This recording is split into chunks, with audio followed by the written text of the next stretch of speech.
Hey, Larry Stewart here at World of Concrete. Welcome to the Genie booth. We're talking to Chad Hislop, who's Director of Product Management for the Telehandler line. Chad, the new 1256 puts an awful lot of weight up high. Tell us about the capacity of this machine. Yeah, we're really excited about this machine because it's able to get max capacity very high up in the air. So 12,000 pounds all the way up to 35 feet. And then all the way up to 56 feet, we can get 7,000 pounds. So wow. Pretty impressive machine. And then we got a lot of outreach as well. So 42 feet of outreach, 3,500 pounds all the way out there. So yeah. So this is an addition to the Genie line. This fills a gap that was there. Tell us about the basic structure of this machine. You said it comes from one of the other machines in the line. Right. So. We make a 1056 and we make a 1544, and the 1256 I think fits right in the middle of those two product categories, really fills out nicely. Mm-hmm. Now the 1256 is based off of our larger 1544 machine, and so you can see the chassis looks almost identical to the 1544, mm-hmm. and in fact it shares the engine, the drive line, and the chassis with the 1544. We just put on outriggers on the front, gave us the ability to go a little bit higher, a little bit farther out. Okay. And that's really where we get the rugged, massive capacity of this new 1256. Sure, and tell us about that drive line. What kind of engine? So we are running 4.1 liter mm-hmm. Deutz 154 horsepower engine on this. It's rated for Tier 4i, so it's putting a lot of power through a hydrostat transmission down to Dana axles, 4-wheel drive, 4-wheel steer. So okay. This machine is really smooth to operate, really easy to move around the job site, but also has a lot of power to get up through the tough mud and up the big hills. Sure. And I guess that's a water-cooled Deutz.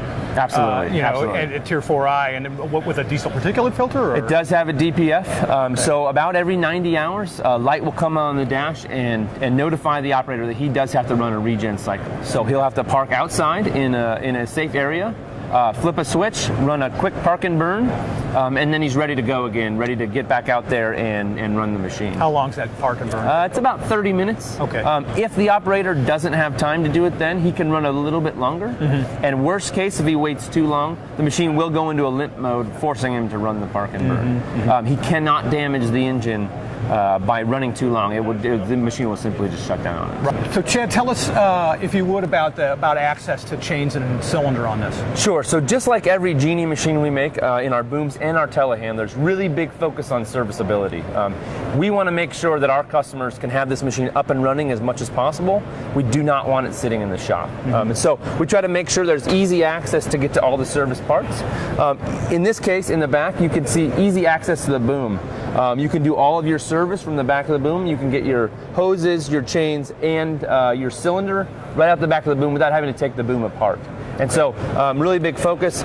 We don't want you to have a telehandler to service a telehandler. Just like most Genie telehandlers, try to give good access with the side engine pod. And you can see we have access to all our filters. So even though we have this very large 4.1 liter, 154 horsepower engine, you can see good access to your air filter, good access to some of your oil filters, and then this pull-out panel here that gives you access to the rest of the oil filters. So again, really trying to focus on serviceability for our users, even though we have such a large engine and a lot of things to fit under here.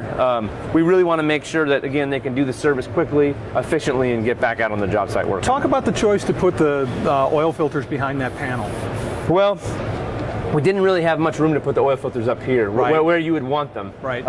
So we had to get them down in the tray. Okay. But the idea in the tray was that if they got to be on the tray, let's at least give you good access to get to them. Sure. And you don't have to worry about oil dripping down on your manifold. So I understand you got a new cab for this machine as well. Talk us through some of the high-level points on it. Yeah. So as an operator, the cab really is the focal point for the machine. This is your office for the day, the week, the month that you're using the machine, and so really ergonomics and comfort play a big part in this machine, or in the cab for you.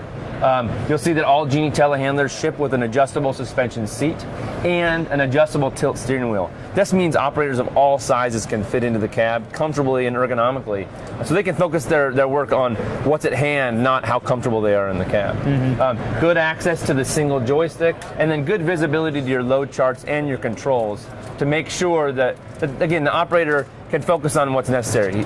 If he's ergonomic, if he's comfortable in the cab, he can he can get out there and work safely and efficiently on the job site. The last thing you'll notice out of this cab is the visibility. Really good visibility to all four corners of the machine. We want to make sure that even though the machine is so large, even though this machine has so much capacity, that it feels like a smaller machine and he's able to move around and maneuver on tight job sites. And I think we've done a pretty good job of addressing that visibility and really giving the operator the ability to move this machine around easily. Sure. You're 3 steps up to the cab, but you sure do get a good view from that seat. Absolutely.